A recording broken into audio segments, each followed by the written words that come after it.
I want to talk about the priest that joined people in marriage, but him did not want to marry. I want to talk about it today because I posted something concerning that. And one of my priest friends now wrote to me, no, it does not mean that we are the one joining them that in marriage. They came and this is what church, the Bible says, so we joined them in marriage. I laughed in my mind because why I'm laughing is that I cannot argue with a priest.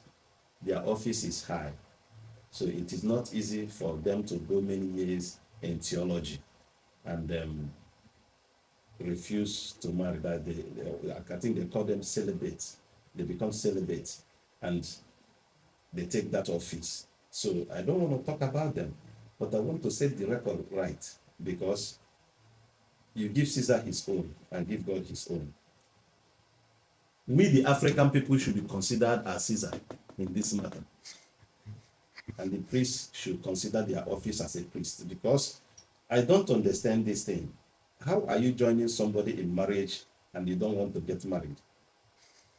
You don't want to bear children. And in the Bible, in the Genesis, God says, go to the world, multiply, replenish the earth. But you have decided that as they born you, you don't want to born another person. It's your this thing with God. It's what you choose. I am not dabbling into that one or dabbling into that one. But where I'm dabbling is that how can you join two people into marriage while you are not married? Because there is another that says if you cannot play football, you cannot coach the game effectively. You don't know the sweetness of knacking. You don't even have a child. You don't know what married people go that predisposes them to start having differences in the house, in the marriage and problem. You don't even know anything about that marriage this thing. It's just what you learned or what your office permits you to do, and you join two people together in marriage. And when they started having problems, they will now come for you to disengage them, and you are following protocol. Can two work together unless they agree? Two cannot work together unless they agree. But you will now be saying the place of Bible, the place of Bible, the place of Bible. Yes, I know that Bible is written by man through the inspiration of God. In that same Bible, people were marrying many wives. So how can you bind your fellow man with one wife and you want him to stay there, you stay put there? There is something you people are not telling us. But me, I will decode it and I will tell you people.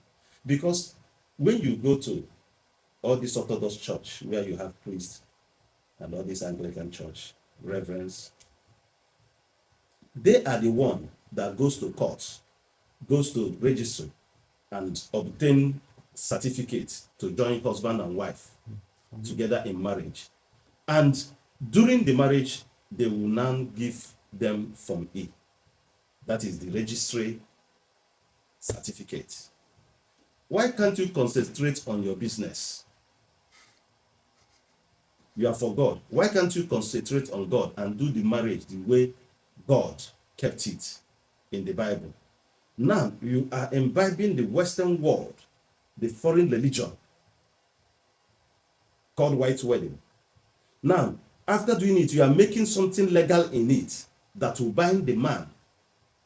I want to ask you, please. Sorry to say this thing, I respect you people, but I want to ask you one question. Why do you look at your fellow man and you give that man, you ask him to sign a court registry certificate?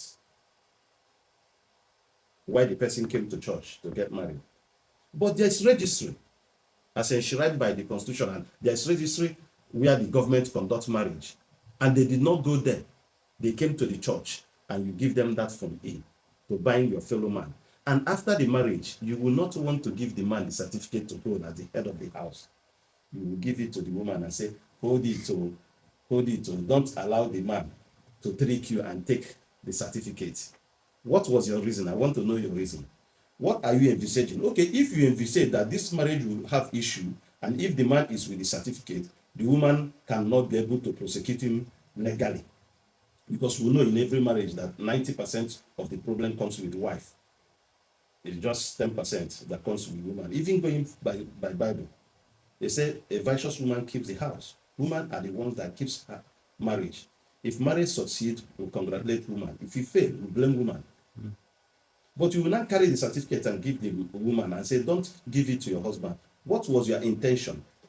If you envisage there will be future problem, why should you even join them together in marriage?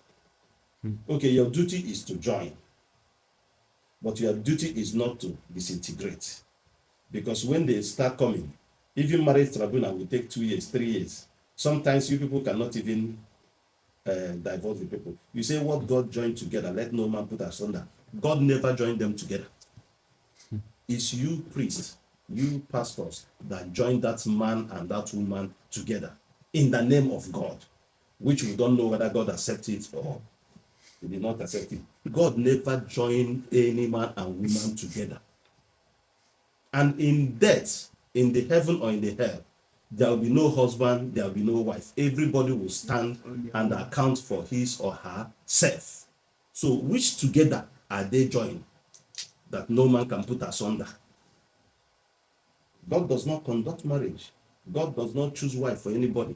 The Bible clearly stated that he that findeth a wife findeth a good thing and obtaineth favor from the Lord. So that means a man, when you go and find favor, you come for God to bless it, to bless the marriage.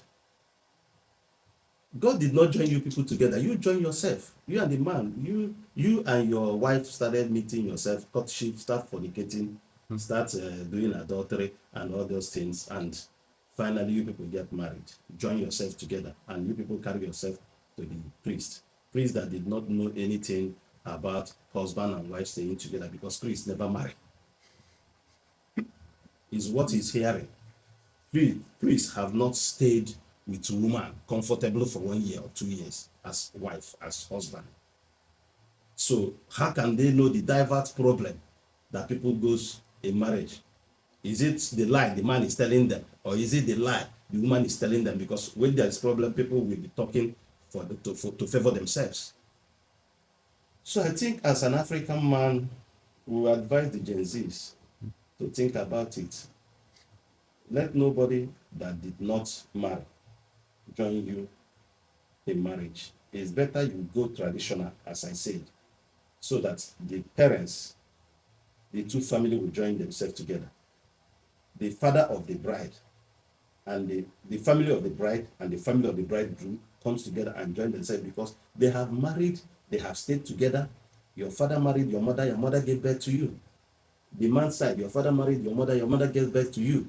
So let these two people be the one to join you people in marriage. Simple. Because they have known the nitty-gritty of it. Practical, not theory. Not through reading it in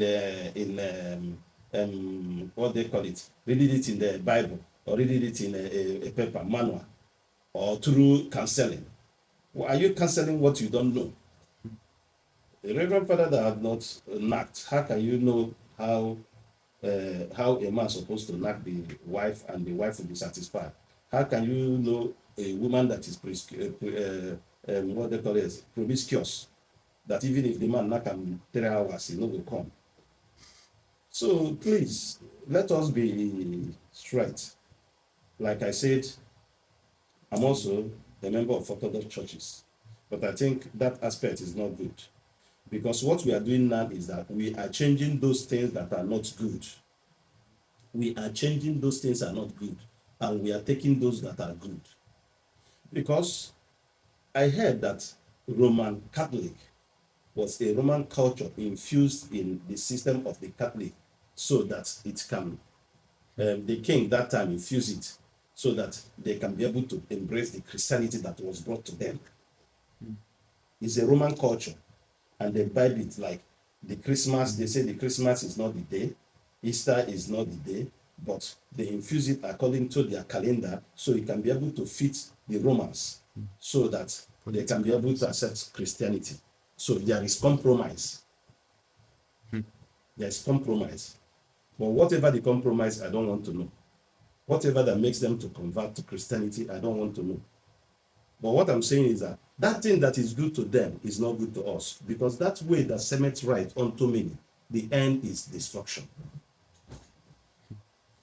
That thing that seemeth right unto many, the end is destruction. We have to change the marriage system. Let the people that have tested marriage be the one to join people to marriage, so that when they have issues and they come, they will understand them very well, because they wear the shoe, they know where it pinches them. So that is it. Because unless all of us will be priests. If you marry your wife, you give you problem, divorce the woman, and if woman take you to the priest, tell the priest to marry the woman. That's all, simple. Tell the priest to take the wife. You don't want to take her there. You use that wife to settle the priest. That you want to become a celibate. You don't want to marry again. But like I say, when one door closes, another one opens. When you divorce one woman, marry another woman. By so doing, you are not doing anything wrong, because you sell dog and you buy monkey. Things that sit down and stay in your house. So that is it. When you divorce one wife, you marry another wife. It's replacement. By so doing, you have not done the feminists any wrong. Because that person that marries you is also a woman. He did not went to marry a fellow man. You married a woman. And me, I don't want to argue concerning this thing. Take what I said or leave it. Because if I want to argue, I will go inside the Bible very well. Because we know that some people that tell us that they don't want to marry, after we find out that they have got some women pregnant and they have children outside. And if you tell me that religion is good, that will follow all the things that is written in the Bible, the same people that brought that Bible to us, they are the one that is asking us to embrace inordinate affection. The same people that brought the Bible and religion to us, that we imbibe, they are the ones telling us now, you have to embrace inordinate affection.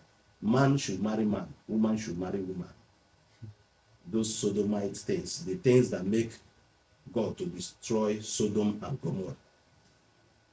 I am not talking about LGBT or what they call them. I'm not stigmatizing them. No, I know it's a condition. Whoever that is sick needs a doctor. You cannot say because somebody is sick, you ask the person to go and die, or you ask the person because you're sick, you should come and take my wife, so that you'll be okay. No, if you're sick, you go and treat yourself. What I mean is that those that are sick with inordinate affection, that say, this is my life, this is how I was born, this is how I grew up, this is what I know, and you need a therapy. So if some part of Christianity now, or some Orthodox church are asking us now that they should wed man and man, wed woman and woman, that means the religion is bad from the beginning. And what you taught us, it is not right. Because I've seen the main people that is in charge of Orthodox church kind of propagating that inordinate affection. And I've seen countries upon countries, even the Britain that colonized Africa, are now saying any country that is not practicing it, maybe with US, they will withdraw their aids. So are you telling me that is good as an African man? In Africa here, are we permitted to do that? We are not permitted. So that is why we should stay with our African settings, marry traditionally, and enjoy your wife, and enjoy your weekend. Thank you very much.